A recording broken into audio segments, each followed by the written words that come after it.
Hello, my name is Dimitri Bunkel. I'm founder of Wonk Records. This is our 10 years of Wonk. Welcome to our Wonkumentary. We started as a bit of a renegade free party vibe. Originally, we wanted to do something different for experimental music. There was quite a lot of hype about it because there was nothing like it in the city at the time. So in 2008, that's when the label started. We were doing music that was very different to what we're doing now. All very experimental, you know. I mean, we were really trying to break the mold and not do anything standard and generic. And also, we wanted to do it for free, just like we did with the Club Nights. You know, you'd never pay for a 1K party, and the idea would be that you'd never pay for a 1K release. Dimitri and Hugo have been producing music together, DJing together and promoting nights together for some time before I ever met them. I think it was a natural progression. They had an excellent reputation for their parties, the choice of music. Wonk Records has always been about promoting the artist. It's been about free music, free releases, free club nights, and just using music as a tool to bring people together. It started off as a free club night, which we were supported to do within a club called the Pressure Point. Dimitri and I both sort of came from the free party circuit at the time, so we were playing at places all over the southeast of England, London, Squats, and wherever we had the opportunity to. And 1K sort of started as a result of us both together realising that we played quite good back-to-back sets, and everything after that just sort of started to evolve. And around 2008 we decided to start a free internet record label. So the idea was to create a platform to allow artists who were up and coming and had something good to offer the chance to just put it out there. So I think I first heard about it through the guy that introduced me to D, another guy called D, Double D, when I was in Greece, and he put us in touch. So when I came back to London, me and Hurt Deer went to meet D, and we just got along really well.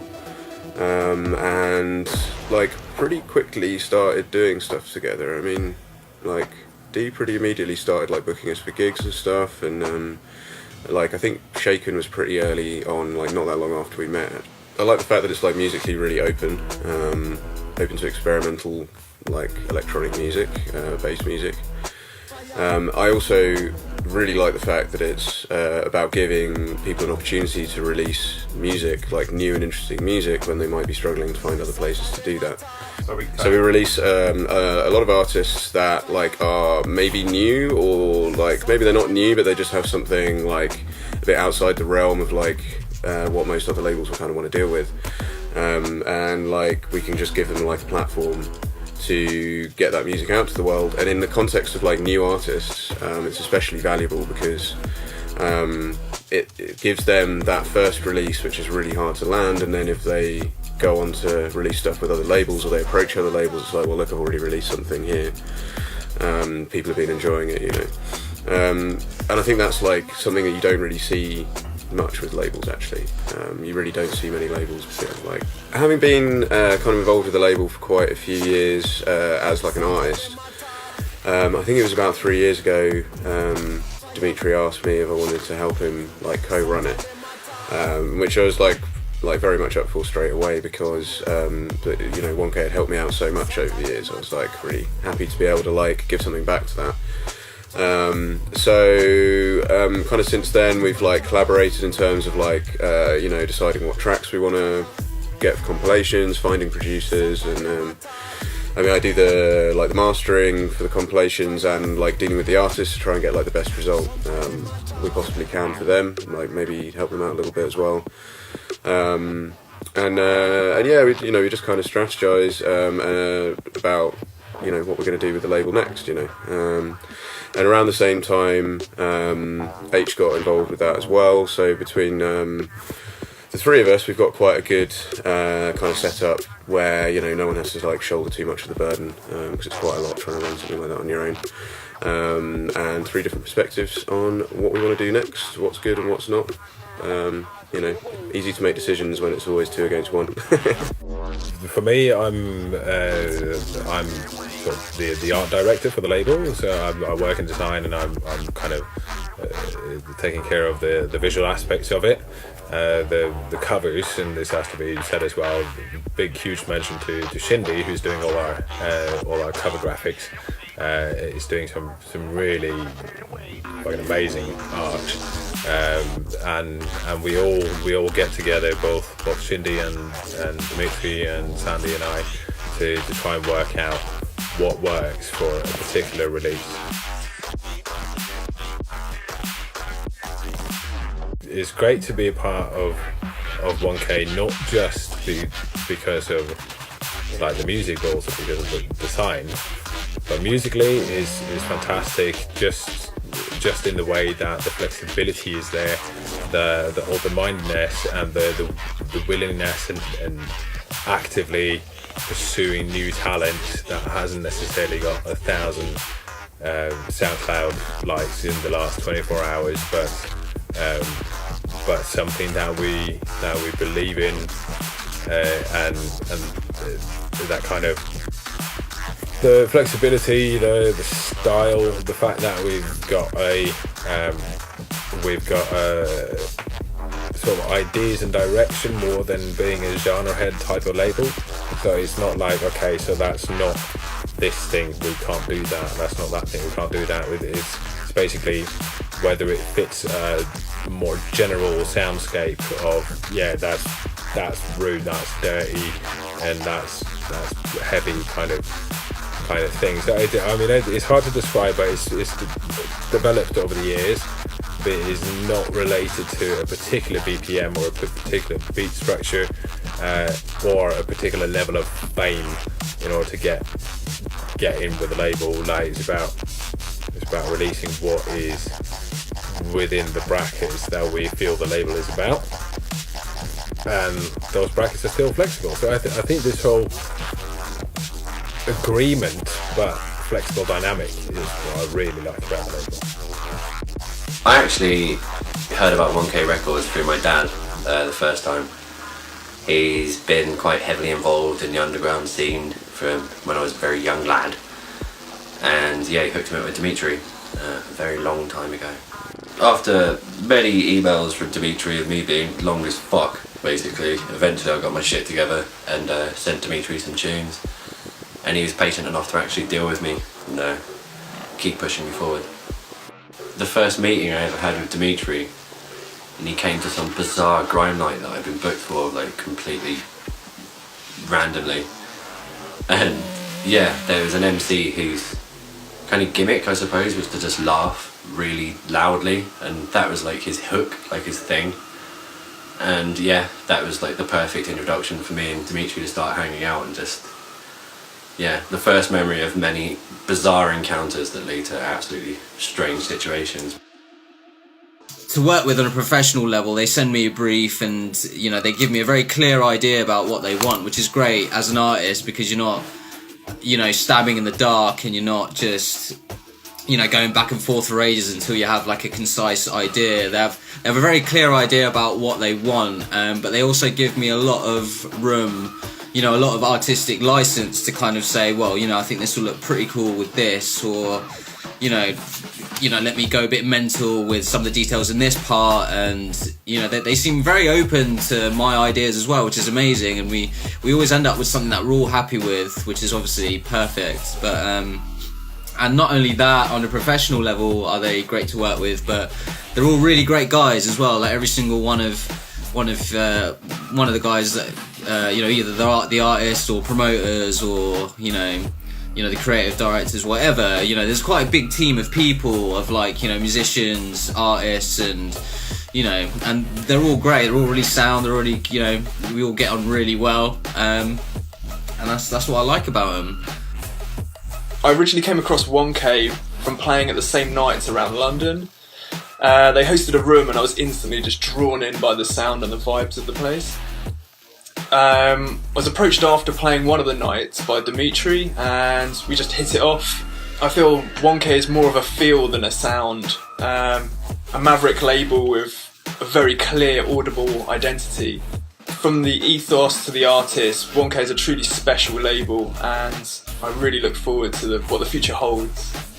Having kind of been there from its natal beginnings, I really like most of all how it's grown, how things have changed, how it started from a bunch of us getting together at a bunch of odd nights and like taking the second stages at psytrance free parties and all sorts of very strange places I wouldn't have ended up on my own steam. It's developed from that into what it is now, which is like the quality of everything is just keeps getting better and better. The artists that the guys keep finding are just getting more and more interesting.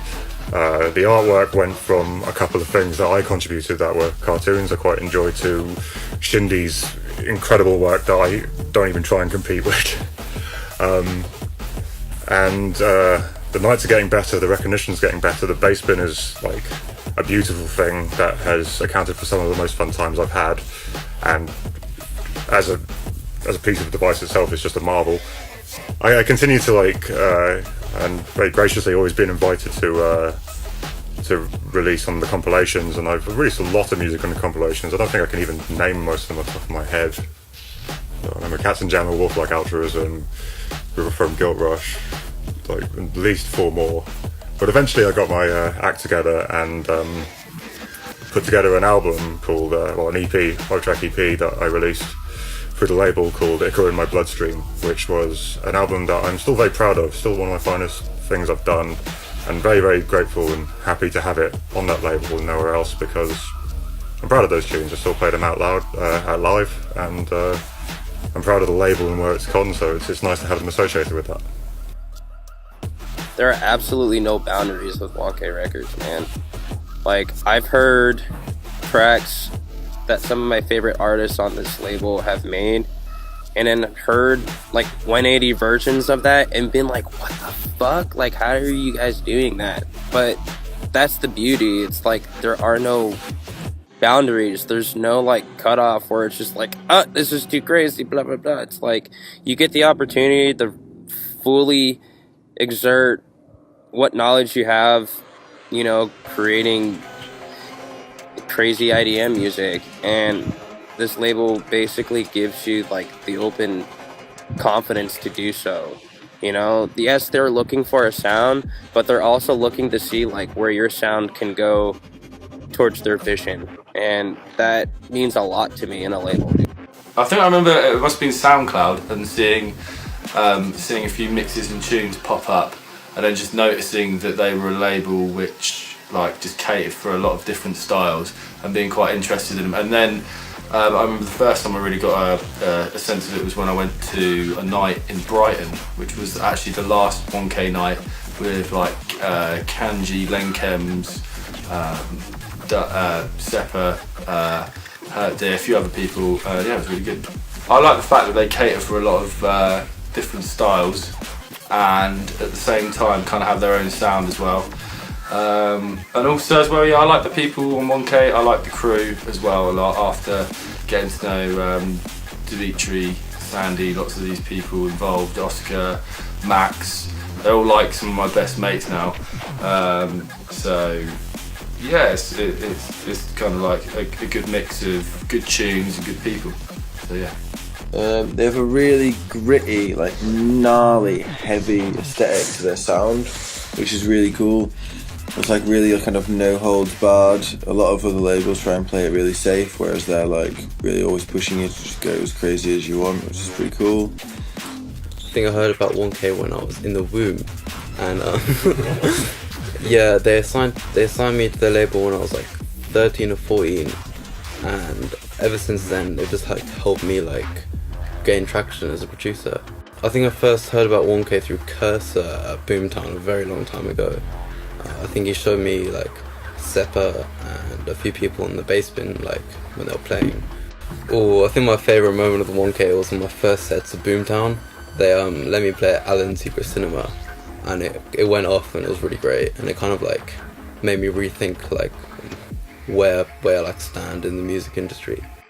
I don't know. I came from the Nero Hop form era, kind of. That was like my introduction into like the social aspect of electronic music and like the scene and the people and everything. And it was really all just on the internet because I didn't give a shit about any human in terms of electronic music in the States. So it was really cool. Like I feel like there was a lot of in the Venn diagram of the little social bubbles.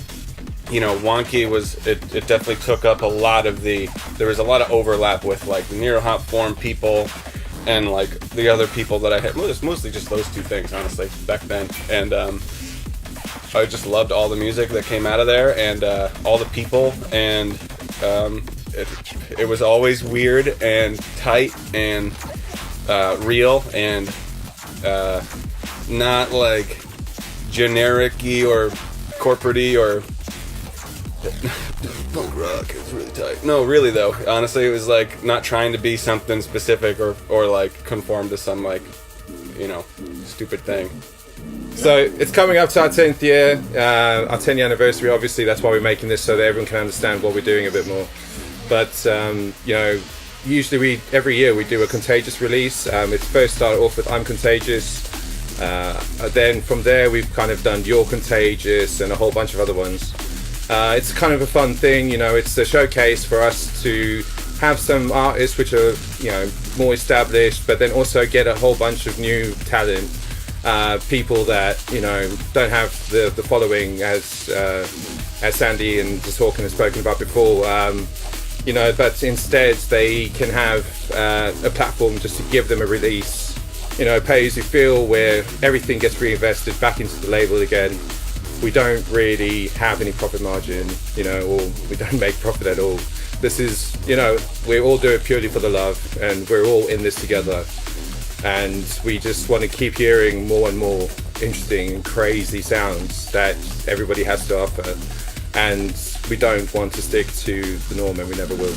So, yeah, we really hope that you guys have enjoyed this documentary, and we really want to hear more of your music.